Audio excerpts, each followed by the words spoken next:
Okay, so this movie was extremely boring. By the second half of the film, I was falling asleep, and I don't fall asleep during films. Now, with the way the tone was being set up at the beginning of the movie, I thought it was gonna be kind of like a noir kind of horror film, I guess, because it is Batman, and Batman is supposed to be intimidating. But the way like they would have all the criminals just kind of stop what they were doing and kind of look into the shadows and just like fear, like not knowing whether or not Batman was there. So I thought it was gonna be in some ways scary, but it wasn't. Instead, it was just a very long noir crime drama mystery film, kind of like the movie Seven or Zodiac, as someone pointed out to me.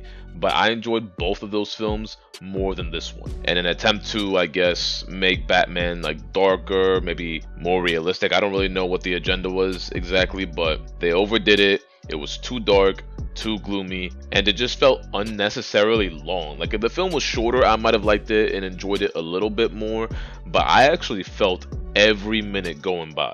But it's not simply the length of the film, because I've watched the Lord of the Rings trilogy, I've watched Titanic, I've watched all the Marvel films, I watched Avengers Endgame, that was 3+ hours long. I watched King Kong, I watched Avatar, I watched Titanic.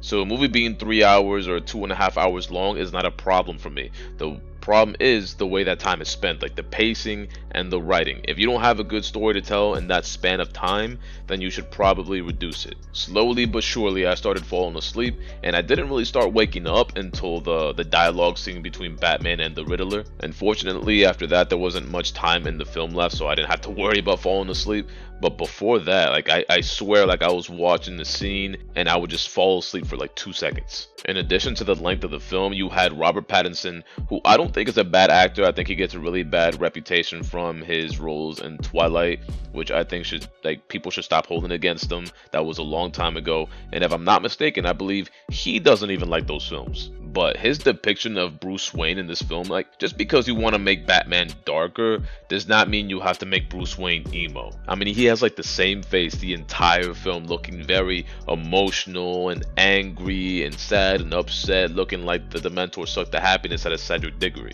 And don't get me wrong, I'm not necessarily putting that on Robert Pattinson, but regardless, he's the actor on the screen, so the depiction of Batman is coming from him. And Zoe Kravitz kind of feels like a very improved version of the Halle Berry Catwoman. And yes, I know that film sucked. I'm just kind of trying to find a way to describe Selena Kyle in this film. And I mean, like, she didn't do that bad of a job, but I think the film would have been better if she was not in it, because she didn't really add much to the film. I think there was plenty of story to tell. I think there would have been enough with just the Riddler, the history of Gotham, Falcone and Penguin, all that stuff. There's enough story to go around there without Catwoman. And Paul Dano did a pretty good job as Riddler. I think the one issue I have with his character is his getup. Like, his outfit is just horrible. I was watching him on the screen and I'm just thinking to myself, like, this guy, they really made this guy look like Mankind from WWE. And the rest of the actors were alright. They just,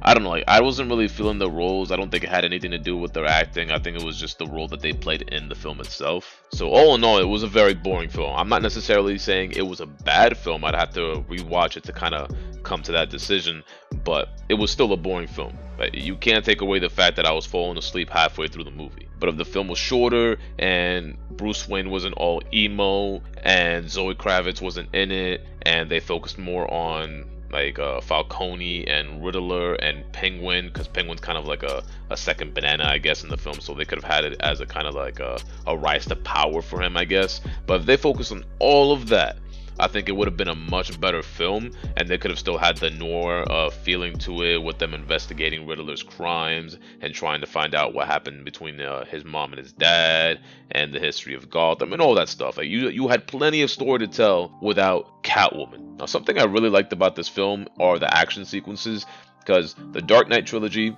I love them. Christopher Nolan made the most amazing Batman movies ever made, in my opinion. But the action sequences in those were horrible. The choreography was so bad. But in this one, a lot more entertaining. He was very aggressive, like when he was hitting someone, it's like he was hitting to kill them. Now, aside from having Robert Pattinson wearing a Batman costume, his fight scenes were pretty much the only time it really felt like a superhero film. And I know a lot of people don't want a superhero type of film, they want a darker film. You can have a dark film and still have it feel like a superhero film. Like, if you ever watched The Punisher on Netflix, yes, it is a show based on a Marvel Comics character. He is technically a hero. I don't know about superhero because he doesn't have any superpowers, but it's still dark. It's very bloody. The guy has a broken hand or a broken rib or an arrow in his back or a bullet wound or bruises all over his face. Like, the show is dark, but it still feels like a hero kind of film, like a Marvel kind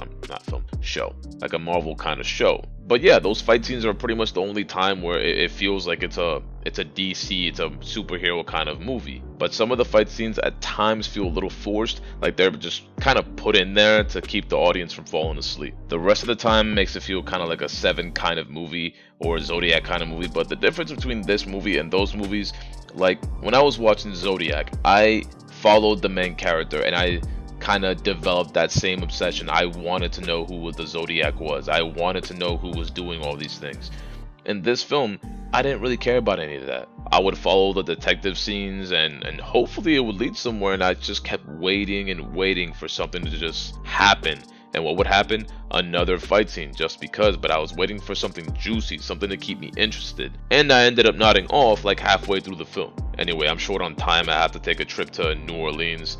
But I did not enjoy the film. It was extremely boring. I think they overdid it in trying to make it feel like a dark Batman superhero type film, and they failed. Instead, they just made it look like an emo Bruce Wayne or an emo Robert Pattinson from Twilight, dressed in the Batman costume and in a noir kind of film. But that wasn't interesting either because I wasn't really engaged in it. I didn't want to know what was gonna happen next. Instead, I just started nodding off.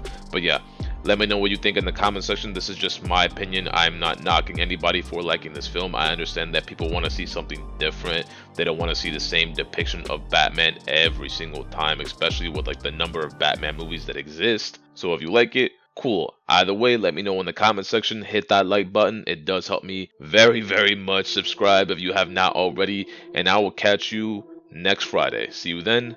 Bye bye.